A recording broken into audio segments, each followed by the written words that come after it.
Let's go. I wake up to a little bit of drool on my pillow, feel like it's gonna be a bad day. Yeah, I'm tired of shit, and the coffee ain't hit yet, damn, ain't that great.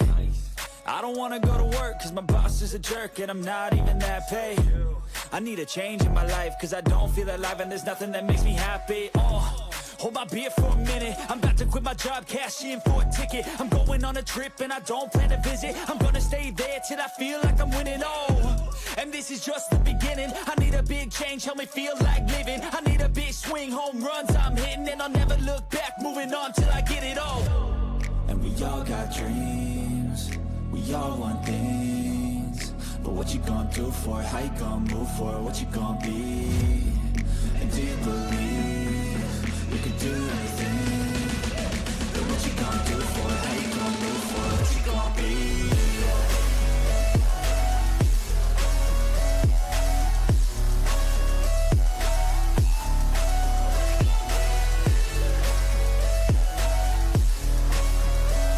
Check. Let's go. Hey. Yeah, this is my life, my strife, my right to fight, to die on. And this is my game to play, to claim a brand new name, And I ain't gonna lie to you, I'm a bit nervous that I might screw everything up that I've ever done. But what's the point of living if you ain't having fun? I guess I'll try this. What's up, Jamesy? Come on to YouTube, buddy. I guess I look here, look there, over where am I scared, where am I at? I gotta make it in this life, whatever makes me happy, know I'm doing. Are you ready for the best damn NFL show on the planet? Man Hour Nation! Rise up.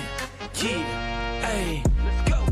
Hitting that gridiron, we going hard, we running the plays. You know the vibe, only the strong survive. Gotta keep your head in the game. Talking NFL, uncut, straight raw. Steady bringing that sauce. We about to take off. Get it hype, this man, our sport talk. Yeah. From the quarterback to the lineman, everybody bringing heat. You don't really wanna try them. Hey, who gon' win? It's a battle of the giants. This show is the flyest. Nobody can deny it. This is Man Hour. Sport Talk. Man Hour. Sport Talk. What team you reppin'? We keep it interesting. Who caught another down? Who got that interception? This is Man Hour. Sport Talk. Man Hour. Sport Talk. What team you reppin'? We keep it interesting. Who caught another down? Who got that interception? Let's go! What is up, Man Hour Nation? Welcome to Man Hour NFL Talk, your go-to spot for live, raw, uncut NFL talk. I'm so glad you guys are with us today. Guys, before you jump into these action, make sure you hit the like button, share this with a couple friends, and subscribe so you never live interactive show. That's the easiest way to stay plugged into us and everything that's happened with the Man Hour show. But if you guys want the full Man Hour experience, become a Pigskin Pundit. That is our members-only community. You get free entry to the weekly NFL Pick'ems, exclusive merchandise, bonus live streams that only the Pigskin Pundits get. So if you guys are all about the next level of access, join the squad today. Remember, this is a live interactive show, so drop your thoughts, your opinions, your hottest of the hottest takes down in the comments down below, because I want to hear from you. I want to hear from you. Mr. James Frank says, let's go. Let's go, says James Frank. Listen, we go, baby. We go to the moon, baby. Let's go. What is up, James Frank? What is up? What is up? What is up? And James Frank says, I always forget to switch over to youtube.com/Man Hour till mid-show. Well, buddy, set a reminder. 9 p.m. Tuesdays and Thursdays, all through much of July, we are at 9 p.m. East Coast time. Now, once August hits, once August hits, we are back to 5 days a week. Sunday through Thursday, 7 p.m. East Coast time. Time. We got our buddy, the man, the myth, the legend, the Dallas Cowboys lover, Electro Restorations in the chat today as well. He says, howdy, y'all. What's up, Electro Restorations? How about them Cowboys, baby? How about them Cowboys? Let's go. What is up, guys? What is up? Let's go over to Huddle Sports Network, where we got a bunch of Bears fans typing in. We got Ron says, bear down, baby. I say slow it down, Ron. I say slow it down, baby, because your Chicago Bears, Ron, are only going to get 9 wins this season. Your Chicago Bears will be going bear down like normal, And then he says, F Green Bay. Go Pack, go, baby. Go Pack, go. You know what, guys? When we come back next Tuesday, I might, you know what? I'm going to put the cheese head on my head, and we are going to do our thing. Jim Powell, the CEO of the Pigskin Pun, is in the chat. What is up, John? Give me some of that. Pigskin Pun. She said, "Who that? Who that there? Who that there?" It's Buck Nasty, baby. It's okay, Jim. Put your head right there, baby, and I will cuddle all your thoughts. I will cuddle all of your needs. And James Frank says, we are less than 80 days till officially football season. 80 days, baby. 80 days until the pads are popping. 80 days until the Dallas Cowboys and the Cleveland Browns are going to the Super Bowl. 80 days until we can stop talking about this man, the myth, the legend, the Iceman. Man, our nation, we got some hilarious, absolute gold coming out of Chicago today. It's no more the Hammond talk. It's no more the Alton Heights talk. It's a trademark denial. If you guys were on the internet yesterday, you saw the news hit the wire. Chicago Bears quarterback Caleb Williams officially had his trademark application for the nickname Iceman completely denied and rejected by the U.S. Patent and Trademark Office. They basically looked at it and said, really? The government stepped in and said, hold on there, Mr. third year quarterback. Hang on there, Mr. Caleb Williams. Hang on there, Mr. Iceman. They cited the likelihood of confusion because an Oregon-based footwear company is called Lacrosse has owned the trademark Iceman institution for Hunting Boone since 1988. You cannot make this crap up. Caleb Williams got outdueled by a winter boot. But we need to talk about this bigger picture here, because where there's smoke, there's fire, right? Because my immediate reaction today, it was simple. It's like, you're trying to trademark a name like this? Like, slow down, baby! Let's be completely real for a second there, Mr. Iceman, Chicago Bears fans. How many people do you know that go by the nickname Iceman? Off the top of my head, I can think of five off the top of my head without even thinking. The legendary Hall of Famer George Gavin, who was ice skating on the court of the San Antonio Spurs for decades. And then you got Chuck Liddell, the Chuck Liddell in the UFC, Mr. Iceman himself. And then you got comic book characters. Hell, you got the Top Gun character. Hell, you have X-Men characters. Icemen are across the world. And out of all the famous out of all of the famous Icemans in pop culture history, I can guarantee you that Caleb Williams is not one of them. Williams claims his teammates started calling him that around the halls, around the Chicago Bears facilities at some late game heroics during his rookie year. And because Chicago is frigid, he thought it fit. Cool, whatever. But trying to be a legendary lockdown in a universally common phrase after one decent season, it's greedy, Caleb Williams. It's arrogant. And quite frankly, it is completely unnecessary. But here's the real reason why he wanted this. And this is the core of what drives me crazy about some of these modern day players. This is exactly how you get clowned in the league. This is exactly how you get clowned on the Man Hour. This is exactly how you get clowned on the old X Machine. When you spend your offseason filing corporate trademarks paperwork for athletic bags, water bottles, and sunglasses under generic nickname before you even won a playoff game. You invite this hate, Caleb Williams. You invite this hate, Chicago Bears. You put this bullseye right on your own chest, and the Bears do not need that. Caleb Williams especially does not need that. This is exactly how those rumors get started and gain traction. Guys, remember the pre-draft circus when reports flew around that he wanted actual part ownership of the Chicago Bears if they're going to draft him? When you act like a global conglomerate before you even proven you are a consistent top 10 quarterback, people are going to view you as a diva. And this is why we'll get absolutely dodged by the opposing defenses and clowned by fans the second you throw an interception in September. The minute he slips up or frees up in a big moment, every single defensive lineman in the entire NFL is going to scream bootliner and Iceman right in his face. Guys, simply put, I need you guys in the chat right now. I need you guys in the chat right now. Am I on this, or does Caleb actually have a right to be protecting his Iceman brand? Like, am I wrong or am I right? And when you think of the name Iceman, does Caleb Williams come to mind? Or is it old UFC fighter or George Gervins or somebody else?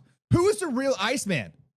Guys, drop your thoughts in the comments down below. Smash the like button. Remember, subscribe to youtube.com/manhour, because this is the live interactive show, baby. James Frank says, go Browns. Screw Pittsburgh. Pittsburgh. Go. Jim Powell. Pigskin pundit. Pigskin pun. Get yourself. He said, give the NFC North back to Canada. Not the CFL. Just give them back. Facts, baby. Hey, listen, anybody north of like Chicago, just go to Canada. Packers, Jets, Buffalo Bills, Lions. Just get out of here.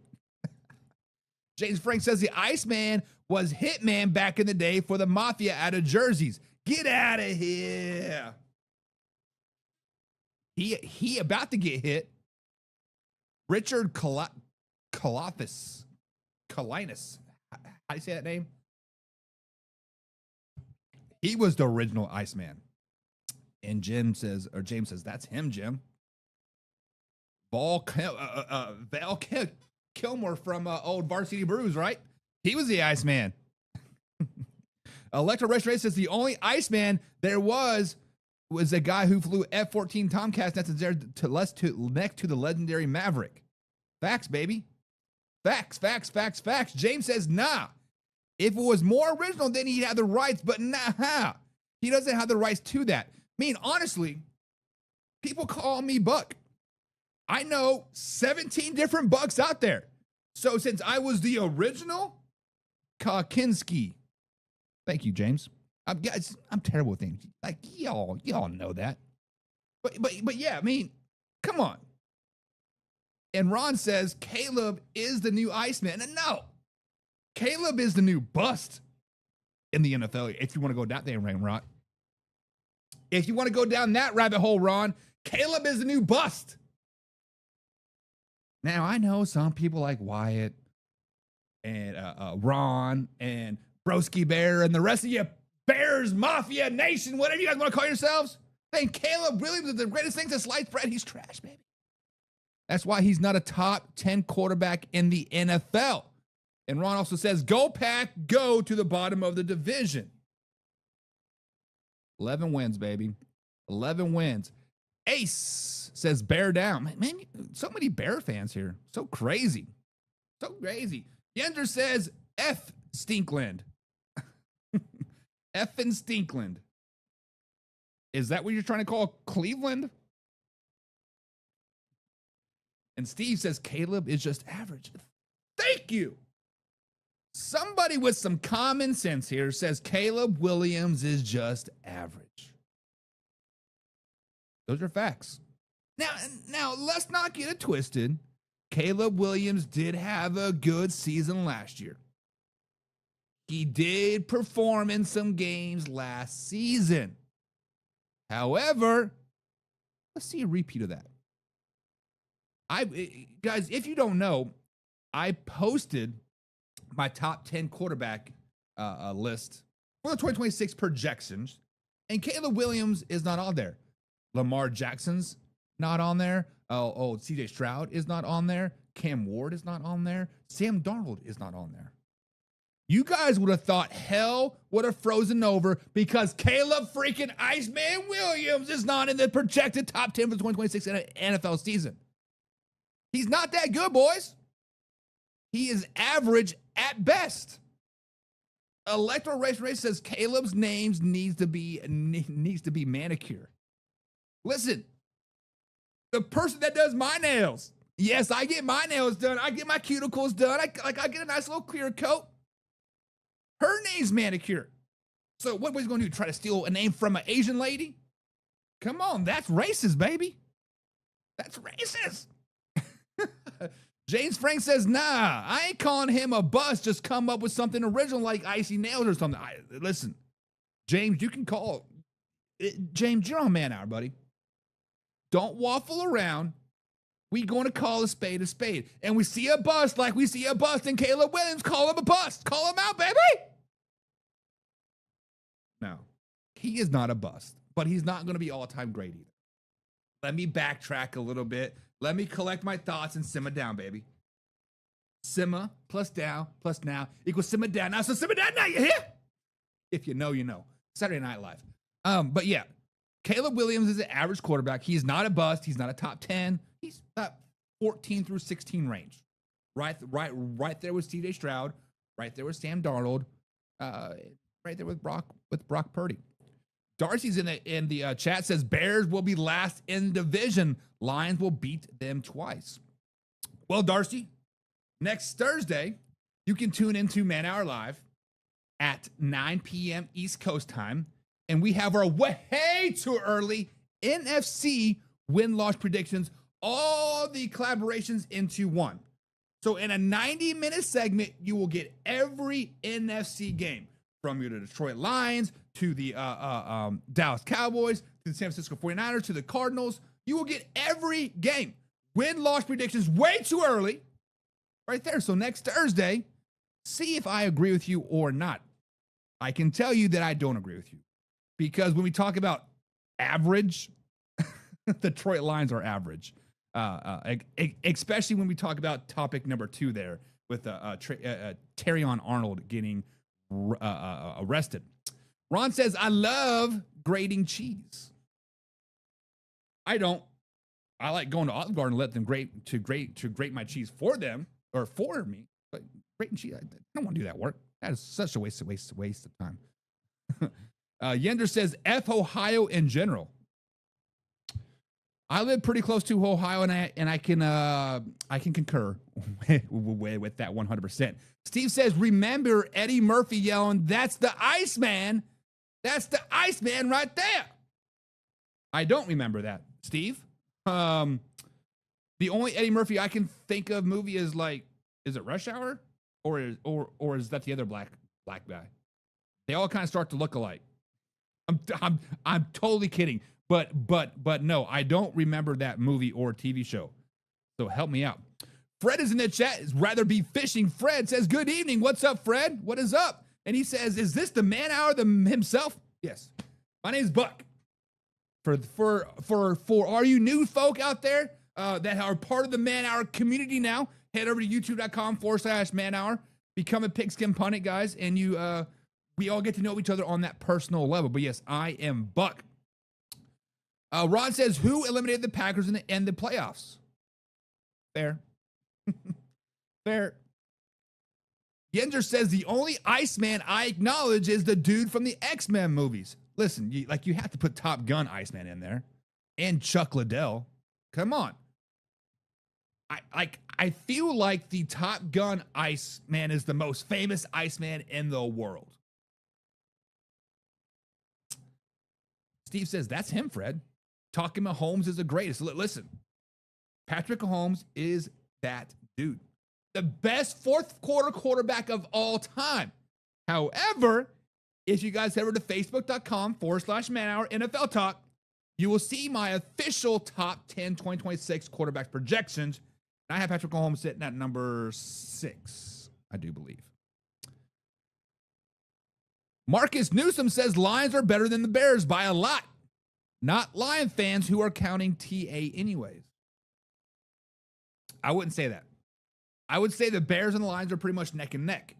Tune in next Thursday, and I'll give you guys my way too early win-loss predictions, or head over to youtube.com/Man Hour, and you can see the clip of the Chicago Bears or the Detroit Lions, whichever one you like. I have posted all those clips up there. We're doing a little smash up next week. Another 48 hours with Nick Nolery. Is that the 48 hours host? I'm confused by that. Jim says, can't call him a bear when he's barely a cub. Jim, you normally got some pretty good zingers, buddy. You normally got some pretty good zingers, but that felt a little short, like Caleb Williams did of 4,000 yards last season. Steve says the best fourth quarterback history of all time is Favre and the Magic Man Don Majavovic. I cannot say that name. Majavovic. You guys will know quickly I'm terrible with names, and I am not afraid to admit that. Yenzer said Sub-Zero from Mortal Kombat could be considered Iceman. I do like Sub-Zero from Mortal Kombat. I do love me some Mortal Kombat. Fred says, bullshit. Top Gun sucks donkey balls. I'd rather be watching paint dry. I watched the Top Gun just to listen to Danger Zone, then I ejected the VHS. Such a hater. Top Gun is by far top 5 movie of all time. Matter of fact, let's go down that rabbit hole. Let's go down that rabbit hole and let's talk about it, because when you think of top 5 movies, Top Gun has to be a top 5 movie of all time. Not because Tom Cruise is from Louisville and that's where I reside, but it's a pretty damn good movie. The original Smokey and the Bandits up there. The original, not the number 2 or number 3 when they're going for clam chowder. Those are just getting a little ridiculous. The Longest Yard, the new one with Adam Sandler. That's a pretty good movie. Top 3 movies. I do love Coach Carter. That is a great movie. And the all-time greatest movie of all time, I'm talking like top line. Like I can watch it over and over and over again. Bambi. Come on, man. Bambi. John Peebles. Pigskin pun. Get you some. What is up, John? What is up? What is up? Tavern Smith says the end is near to Jesus before it's too late. Please talk to him and save yourself. Jesus is coming. Repeat yourself, baby. Man, I already wrote the Bible, Tavern. I wrote the Bible. The Man Hour Bible is at manhourradio.com. Guys, click on the Bible. Right there it is. It's the football Bible. Come on. Just call me Jesus. John says, yo, jacked up on Mountain Dew again. I'm drinking the Sam's Club energy drink, or sports drink tonight. This is wild berry, mixed berry. It's pretty good. Eminem killed it in his new one. Killed what? Whoa, Buck. No, Back to the Future. Listen, I don't like Back to the Future. Who's that? Michael J. Fox. Yenzer says, I love me some Top Gun. Listen, who doesn't love Top Gun? I mean, especially on the scene where that sexy girl, I don't know her name, but he's like, no, that's Days of Thunder. He's like, draft. That's the Days of Thunder is pretty good. Good too. Steve says John Elway and Dan Marino is way better than Patrick Mahomes. So is Jim Kelly. Now, Steve, as they say, you can't compare apples and oranges, but they're both fruit. Why can't you compare them? But John and Elway to Dan Marino to even Jim Kelly, those days are a hell of a lot different than Patrick Mahomes. Do I think Patrick Mahomes would thrive in a John Elway era? No. Do I think Dan Marino would thrive in a Patrick Mahomes era? Also no. John Elway most certainly wouldn't. So, listen, as I think Dan Marino is a top 5 quarterback of all time. You got to give credit where credit is due. One of the best regular season quarterbacks ever.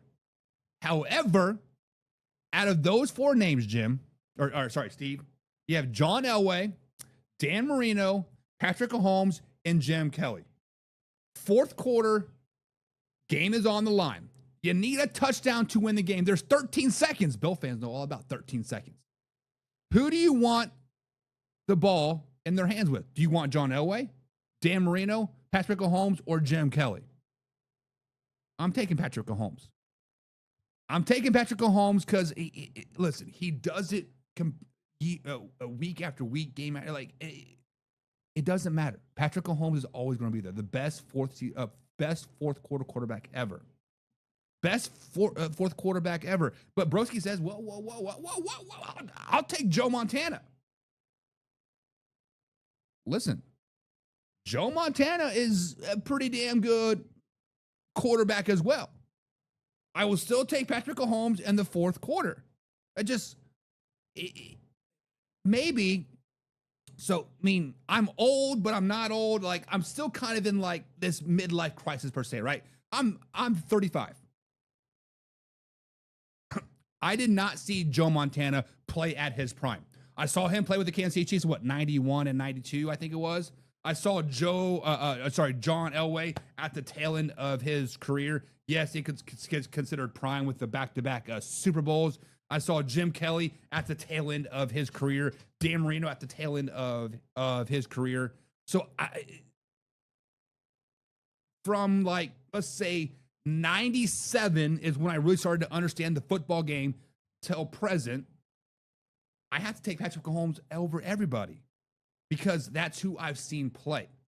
Now, people like Broski Bear and Jim and John and Electro Restorations, you guys are a lot older than I am. You are a lot wiser. So you saw Joe Montana in his prime. You saw Steve Young in his prime, right?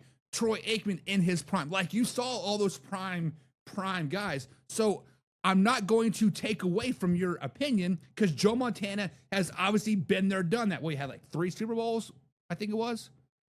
But he's been there, he's done that. John Elway, been there, done that.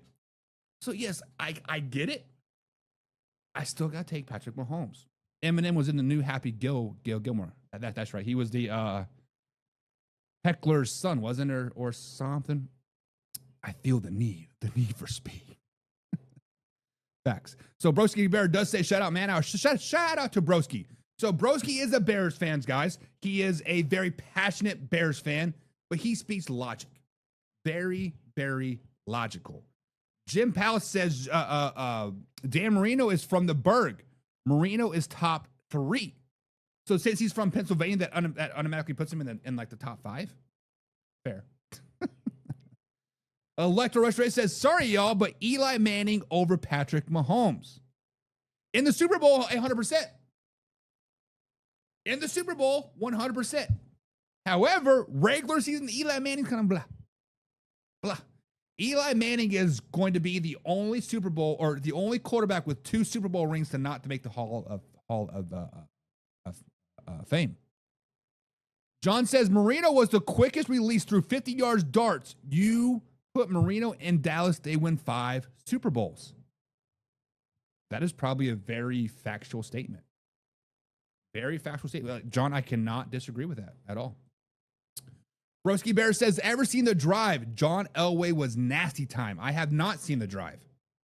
Where is that? Is that on Netflix or like Hulu? Because I will definitely have to check that out because I am leaving for Indianapolis tomorrow morning and I got a 2-hour drive. So, I mean, give me something to watch.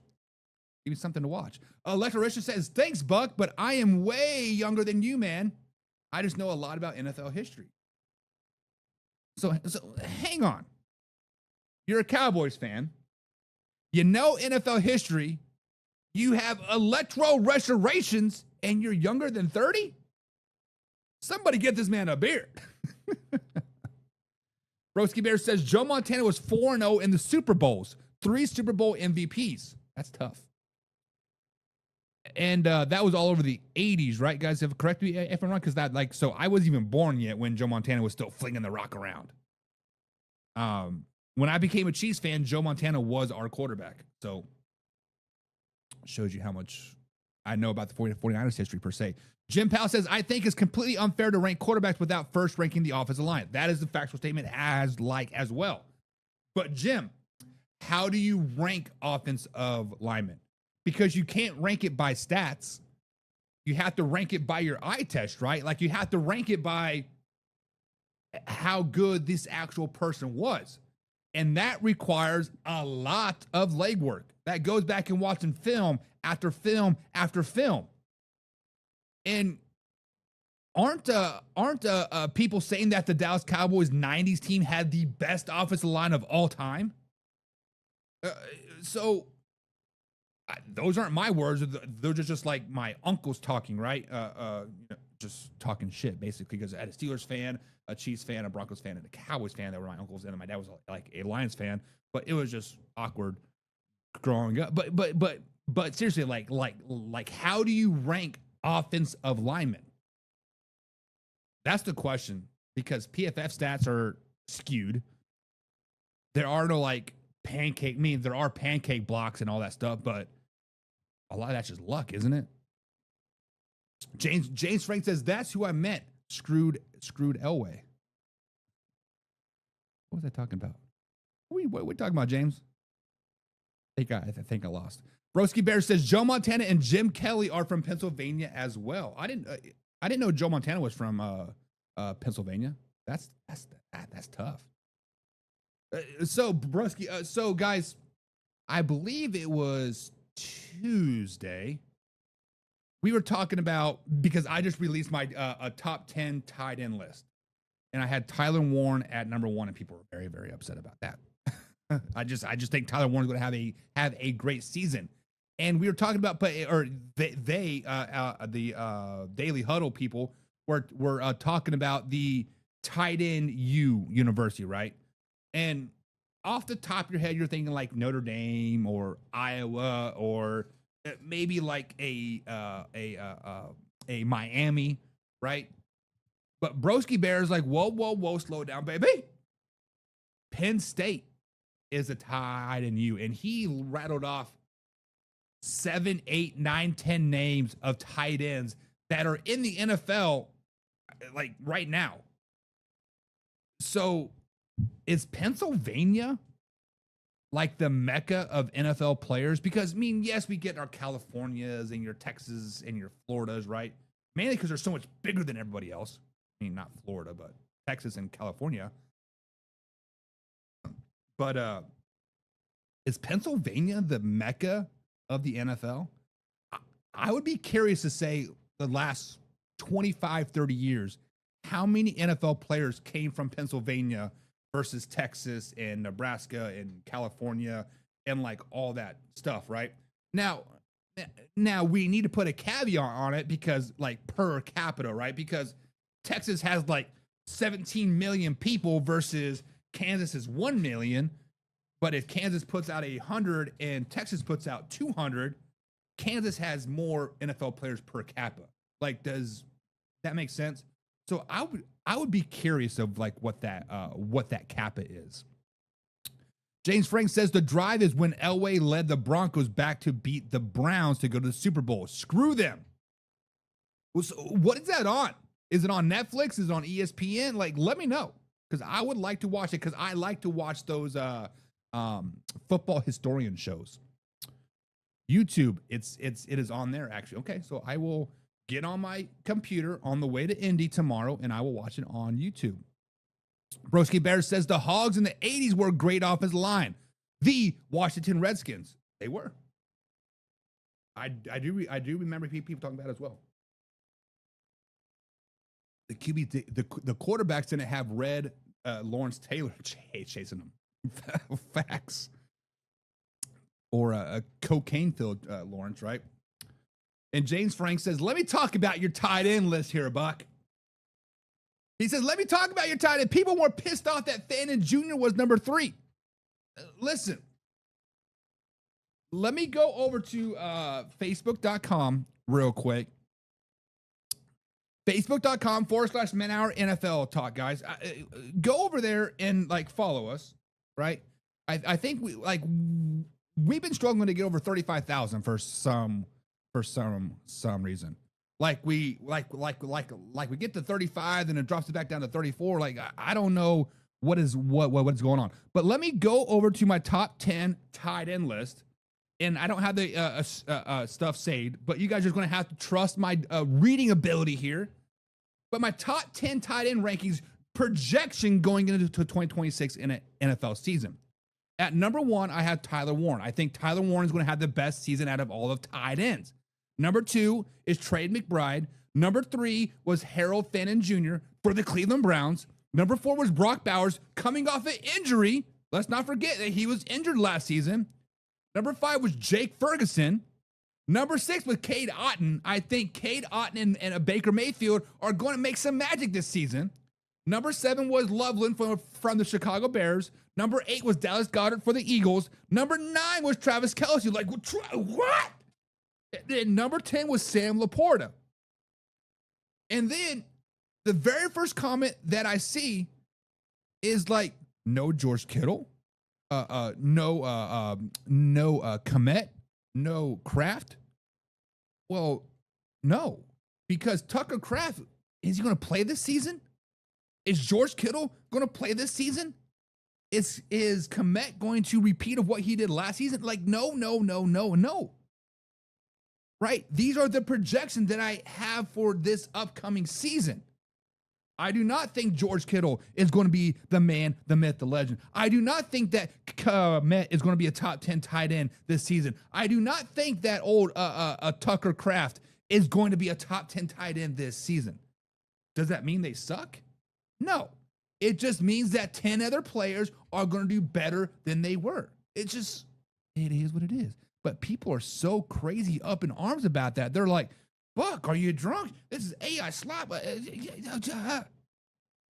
Like, I get it. So let me head back over here to the Huddle Sports Podcast. Guys, like, listen, I have 2 different comment sections. So if you guys want to come over to youtube.com/manhour, we can definitely get your comments there a little bit quicker. And Steve says Steve Young over Joe Montana. This guy's just drunk. As much as I like Steve Young, I would take an aging Joe Montana over Steve Young. I don't like old left-hand quarterback. Screw them all. Yender says you a young buck. I am a young buck. I am young buck, but man, my body hurts. Football kicked my ass. Like, I wake up every day, have to like slide on slippers. Like it, but football is rough on your bodies, boys. Steve said, I'm only 53. 53 years young, baby. John is like 62. Jim is like 106. So we got a lot of old heads in here. Fred says, Jens, I love to watch movies. I had a hard time giving them a number 1 favorite. I can name about 10 movies that are all my favorites. Listen, Fred, I am with you. It is hard to give a top 10 list of movies or food or places to go. I get you. I get you. And Steve says Peyton Manning over Patrick Mahomes, easy. That is a autographed Hall of Fame poster by the one and only Peyton Manning. Peyton Manning is the 2nd greatest quarterback of all time behind Aaron Rodgers. I agree with that.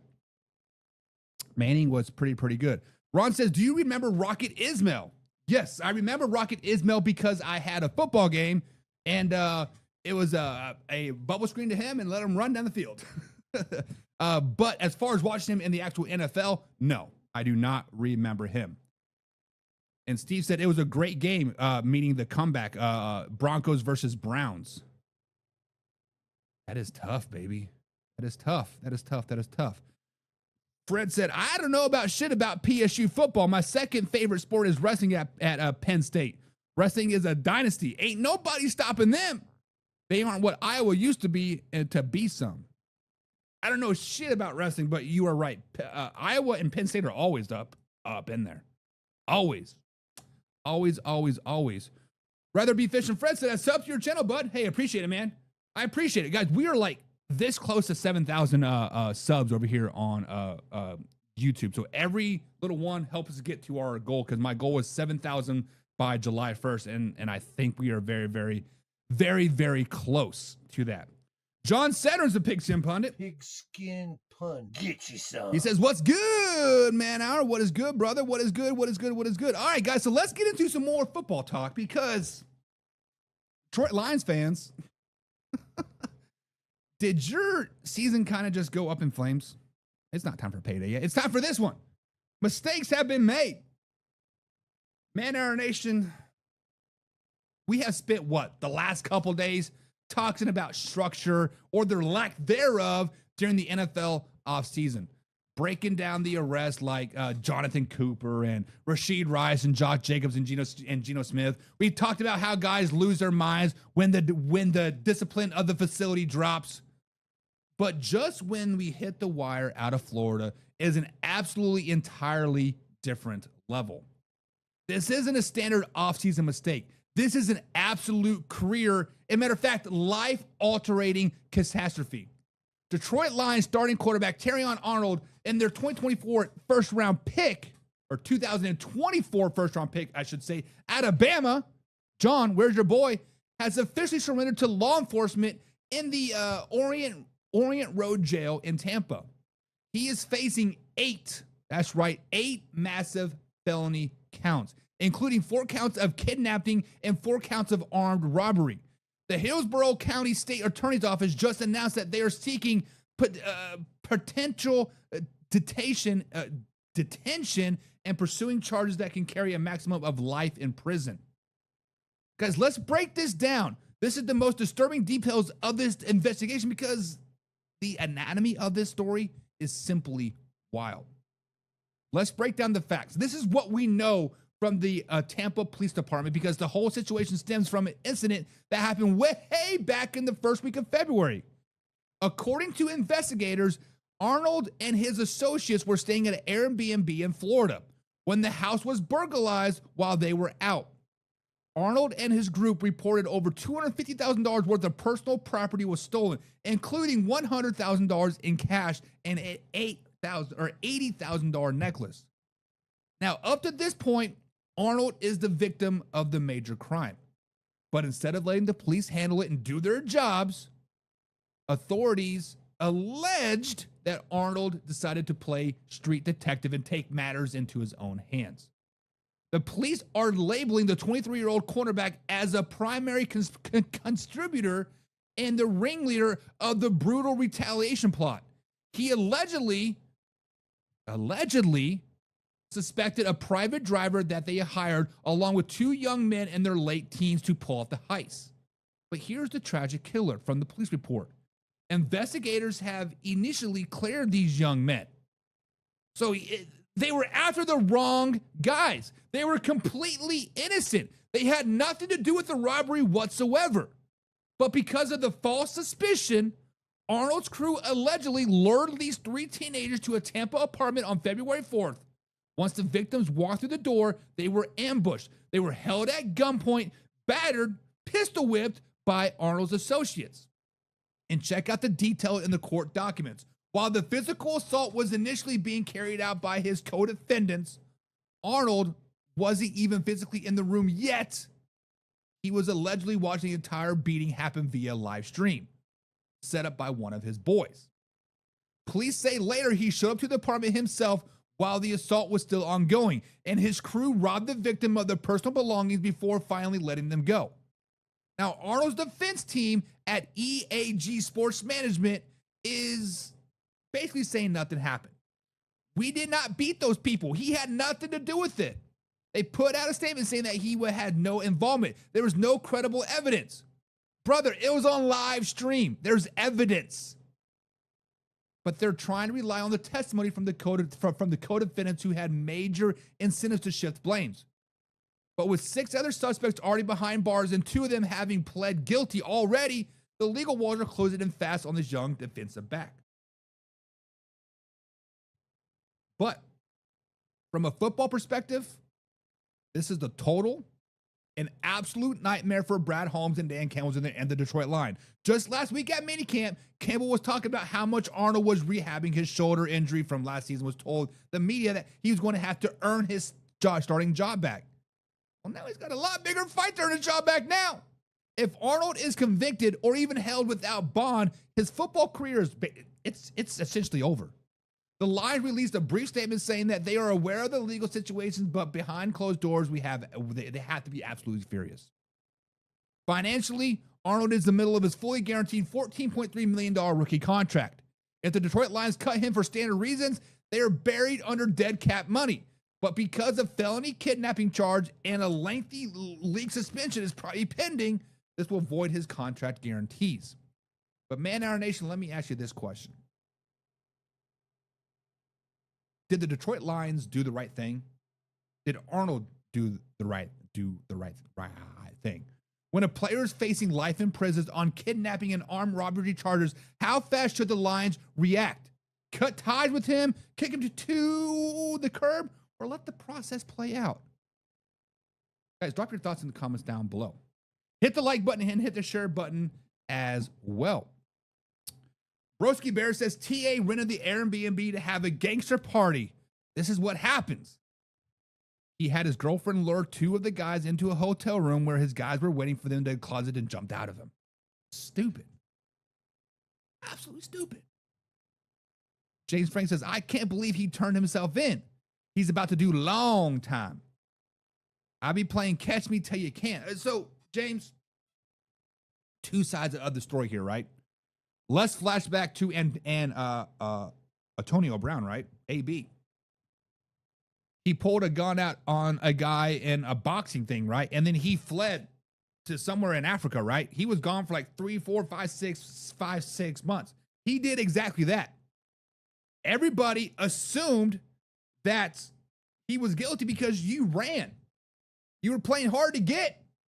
Now, ultimately, he came back. He faced charges. I don't know what the legal battle is right now. I feel like everything kind of got swept under the rug and kind of gone. But to me and the rest of us here at Man Hour Nation, when he did that, we all kind of like, he is guilty. So if Arnold, a high-profile athlete, a high-profile stuff that's happening, doesn't turn himself in, wouldn't that give you the false perception that he is guilty? Wouldn't that give you the bro, why are you running?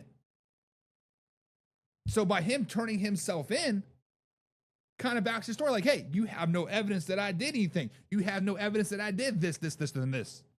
Yes, there's 6 people versus me, but I have a live stream that shows them beating them. You don't have video of me doing anything.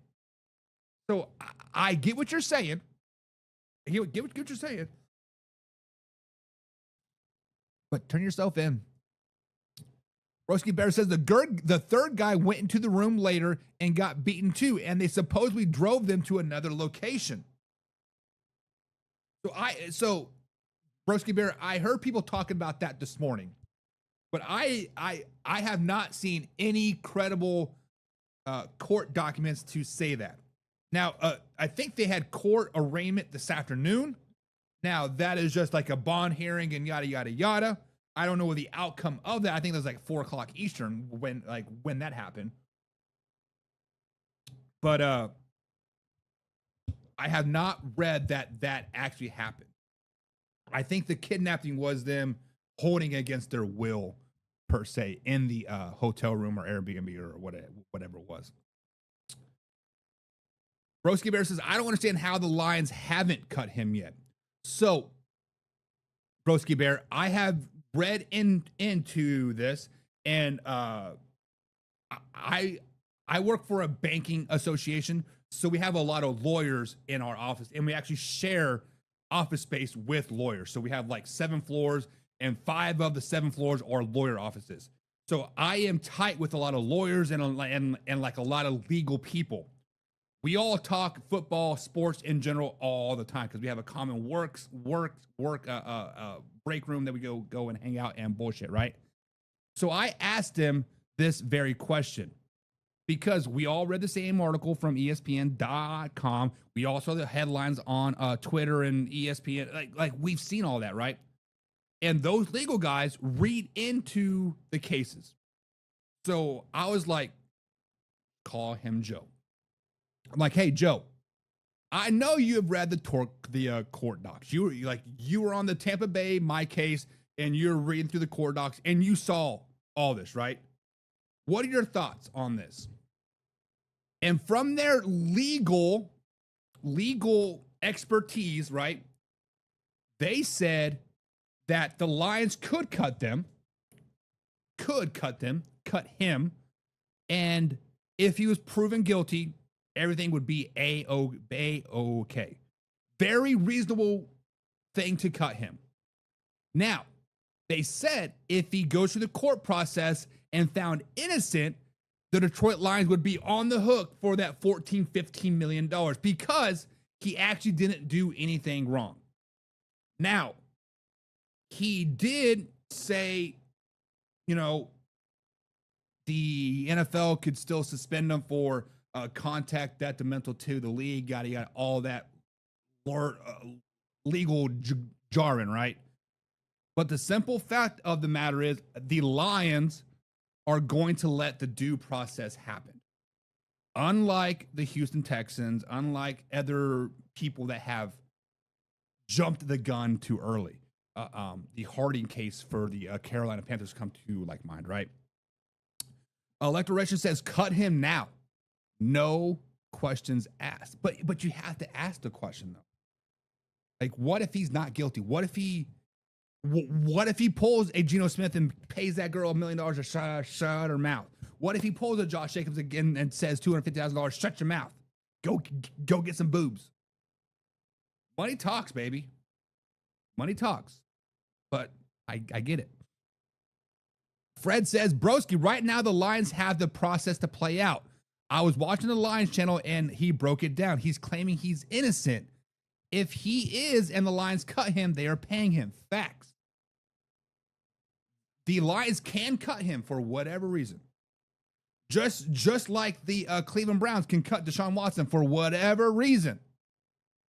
Still the guaranteed money, still the dead cap hit if he does not void the contract. Deshaun Watson last year when he was dancing on TikTok and tore his Achilles again, that in theory could have voided his contract if the Browns really wanted to go down that route, but they didn't want to go down that legal route.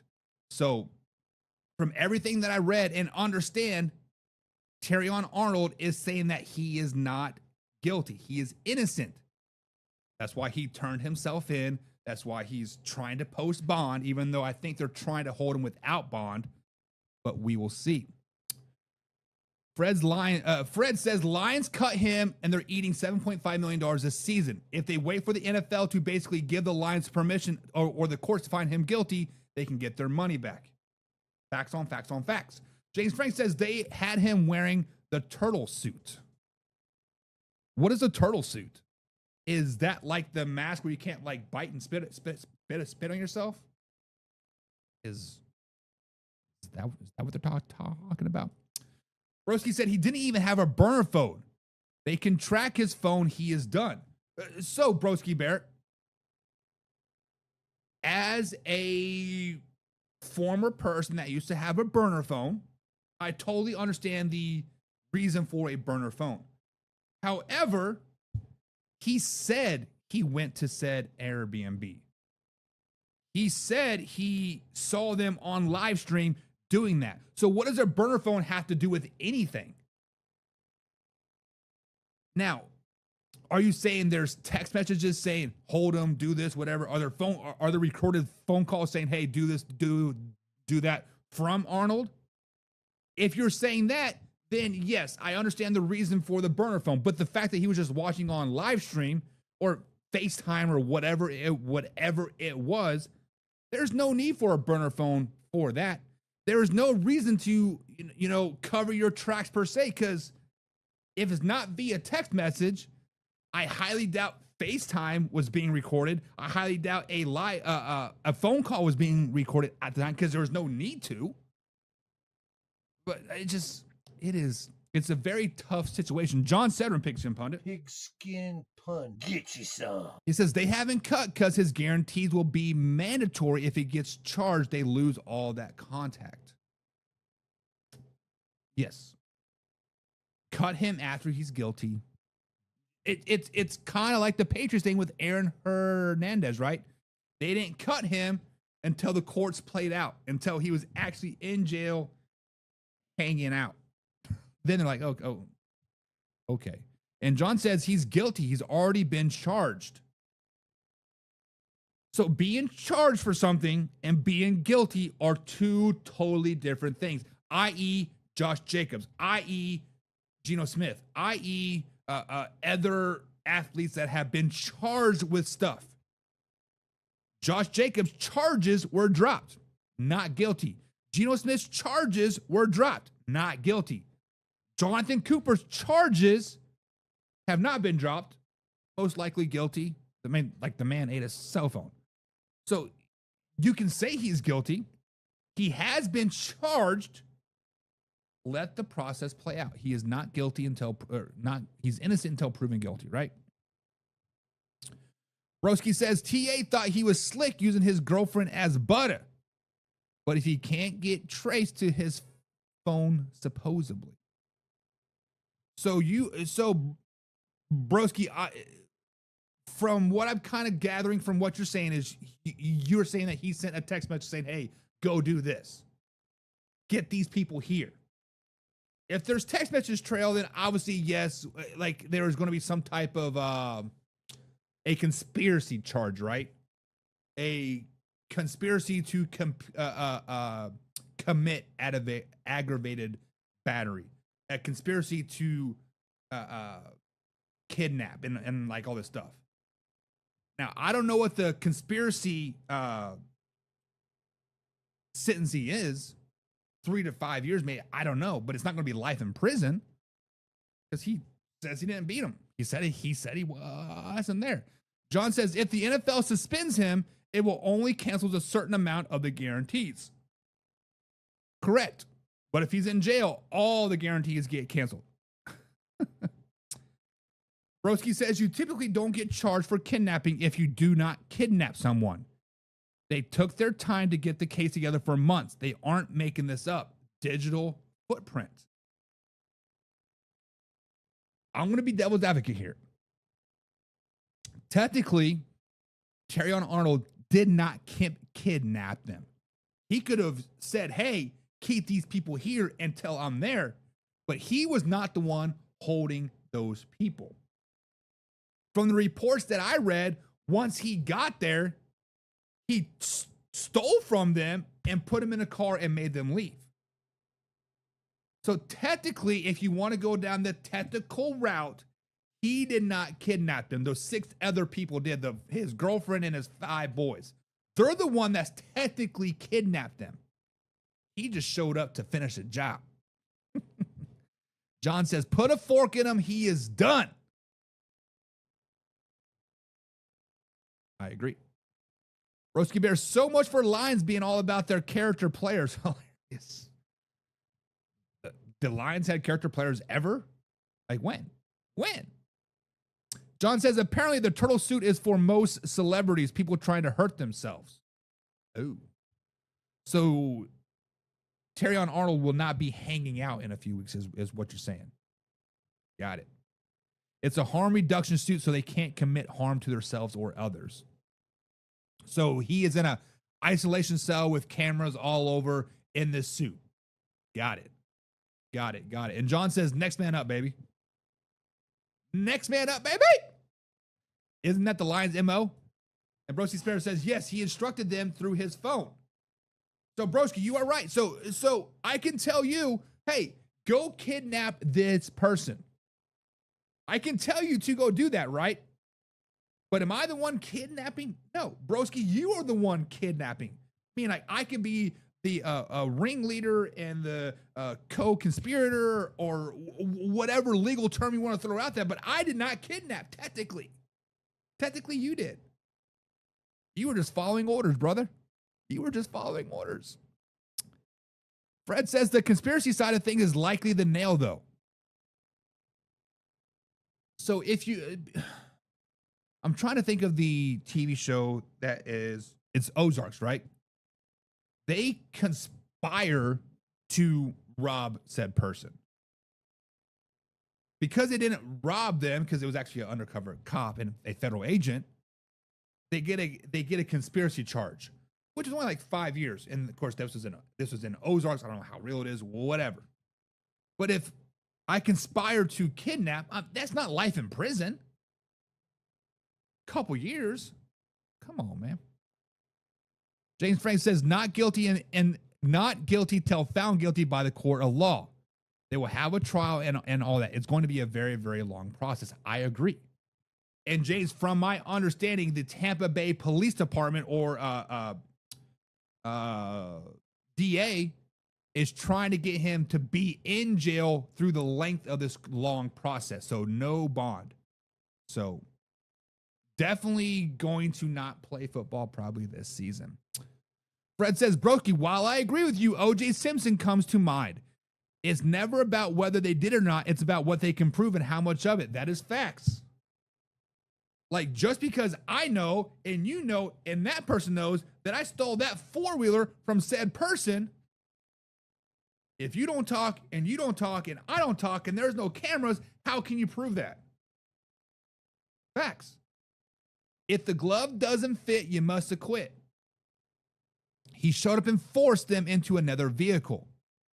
Yeah, he sent them away. He said, we don't want you here no more. Go home. So if I force a girl into an Uber after I'm finished with her, is that considered kidnapping? I don't want you to stay. Like, get out of here. Go get in the car. I don't think you're following what you said, what they're saying about the kidnapping part. I'm not understanding because Terrion Arnold did not technically kidnap them. I mean, I am an intelligent person. I understand what stuff says to me, but common sense is telling me also that Terrion Arnold did not kidnap them. 6 other people did. They took months to build this case and charge him. I agree. I mean, like they aren't just going to spend all these resources for what? February, March, April, May, June, 4 months worth of resources to build a non-sticking case. But at the same time, I get that they can prove a digital print. He said he was there. Like, there's no disputing that. They can prove the GPS. They can prove where he went. Yes, I understand all that. But I am not understanding the kidnapping part.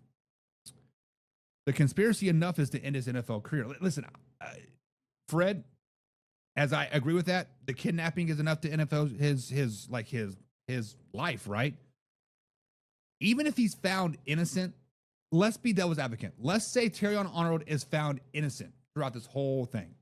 Kidnapping charges dropped, conspiracy charges dropped, the robbery charges dropped. I think somebody said something about a RICO charge.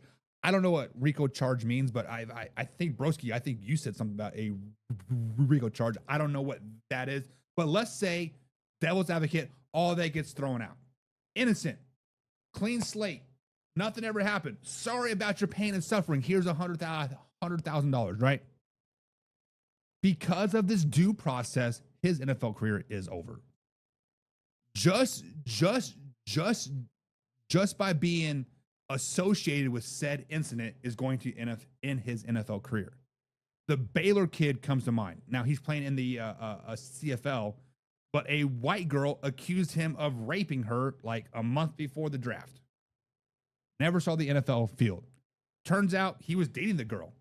Turns out her parents did not like a black man. It turns out she said that he raped her because his parents was putting pressure on her. Nothing ever happened. Never played it down in the NFL. Broski Sarah says he doesn't have to physically kidnap someone if they can prove he instructed it. Okay. So, because I tell you to do something and you go do it, I get charged for the kidnapping if you say that I did it or I told you to. Got it. I understand that, and you are probably 100% correct on that. My common sense brain just it is not registering, right? Excuse me. Yender says technically his boys came out of the closet. I just caught that. His boys did come out of the closet. Sheesh. And Yender said Broski made a valid point there. Very, very valid, very valid point. And it's, listen, Broski is a very, very smart man. Broski is a level-headed, common sense individual. And he said he doesn't have to physically kidnap someone if they can prove he instructed it. See, I did not know that. I can admit when I was wrong, and obviously I am wrong about this situation, and I would say I am very uninformed of actually how kidnapping works. I've never kidnapped somebody before, but now that I know, if I instruct somebody to go kidnap said person, I'm going to have problems. I guess my common sense brain was saying, since I actually did not do that, I didn't do it, right? But it is what it is. Electro Retro says that poor dude from Baylor, man, it was horrible for him. Dude was cold. Listen, Electro Registration, I forgot his name's like Akabu or something like that. He is being a dog up there in the CFL. Go watch his CFL highlights. I think he played there for like 4 or 5 years. He was a dog. Broski says, if you put a hit on someone, you get charged with the murder. I did know that. I did know if you hired a hitman, you get that charge, but I didn't know about the kidnapping. And John says, Pigskin pun. Get you some. Guilty by association. Listen, I understand it now. My common sense brain was telling me otherwise, but now I took a step back, heard you guys' thoughts, understood your guys' thoughts, and I understand it. James Frank says Broski brings to mid Little Dirk. Comes to mind Little Dirk. Correct. The little rapper dude. James Frank says right, because he has the money to pay people to do what he's telling them to do. It will be worse, I believe, for him. Listen, money talks. So let me tell you guys a little story about long ago when I thought I was going to the NFL. I thought I was the bee's knees. I thought I was on top of the world. I was killing it in high school. I was having a great time in college. I was in the CFL. I was doing my thing. Man, I was going to the moon, baby. My uncle says, hey, you making a little bit of bread, brother? Listen, we all get in trouble from time to time. We all get in trouble from time to time. He says, back in his day, because my uncle was a professional athlete, he said he always had somebody on the payroll to take the fall. So he always had a boy around him, giving him 20,000 here, 30,000 there. If something were to ever go down, he did it. I was just a bystander. My uncle said you always want to have that person in your circle.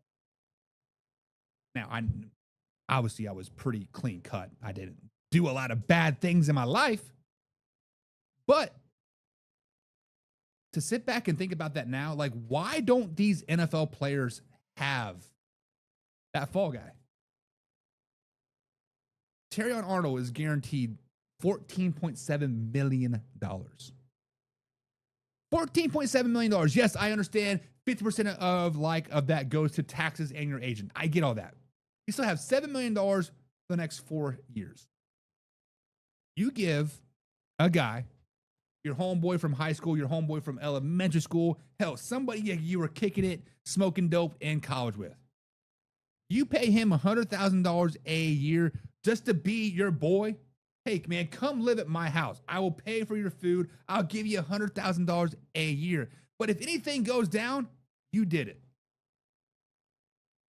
Why doesn't Terrion Arnold have that guy? Why don't more people, Jonathan Cooper, have that guy? Why doesn't Geno Smith have that guy? Why does not Josh Jacobs have that guy?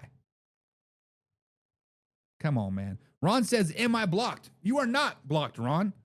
I just have the man-hour chat on my OBS, and then through StreamYard, I have the huddle chat. So I got to click back and forth, and sometimes I forget. So I encourage you to come over to youtube.com/man-hour so I see your comments, I guess, quicker, right?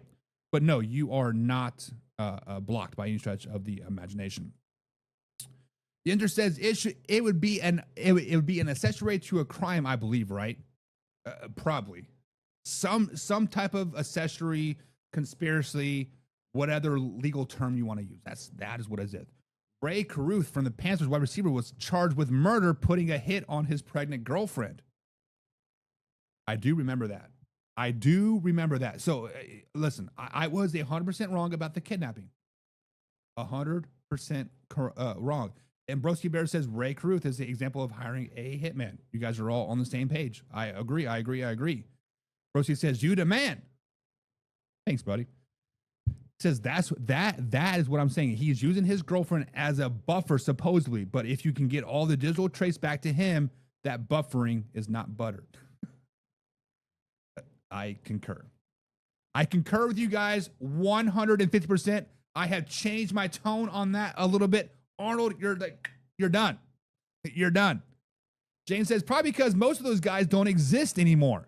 A lot of these guys that would stick to that contract. Listen, James, dating back, I'm still fairly young. I still have a lot of connections, right? My nephew is now going through that process as well. He is a stud in high school. He is going through college. There are still people out there that will still do that. There are still people out there that you want to keep in your corner as a fall guy. I mean, I know that sounds wrong. I know that sounds dirty. I know that sounds morally just, what the fuck is wrong with you, Buck? And I agree. Like, what the fuck is wrong with you, Marty, for telling me that, right? But at the end of the day, Jamarcus Russell comes to like mind, right? He had all these homeboys from elementary school that were following his coattails forever, right? He was paying their way to live there, to drink, to eat, to come hang, come hang out with them, do whatever, right? Are you telling me none of them wouldn't have taken the fall for their breadwinner? Just think about it. Those 5 guys and a girlfriend that Terrion Arnold had, he was paying for all their jewelry, all their food, all their Airbnb, all their gangster parties. That's all gone now because you didn't take the fall. Broski Bear says he's toast. My guesstimate is he's actually served 10 years. He will get convicted for 20, but only have to do 10. 10 is better than life. He could probably plead down to 5, right? But I don't know. Guys, let's quickly touch on the last topic of today. We are at our hour time limit. I got to get to bed because we're going to Dave Matthews tomorrow. Guys, Kyle Pitts gets the bills, y'all. $54 million in the bag. Kyle Pitts is now the 3rd highest paid tight end in the entire NFL. Guys, you remember me just reading off of my top 10 tight end list? Kyle Pitts wasn't on there. Falcons effed up. That's what it is at the end of the day. Falcons effed up. We'll see you guys Tuesday. Yeah. Hey, now it's time to take off. Gotta keep it live and raw. Better stay tuned in. Man, our NFL talk. I know that you're ready for more. They on the field, ready for war. Who's in the lead? I'm checking the score. We about to do it like never before. NFL live, uncut, raw. This is Man Hour NFL talk. Let's go.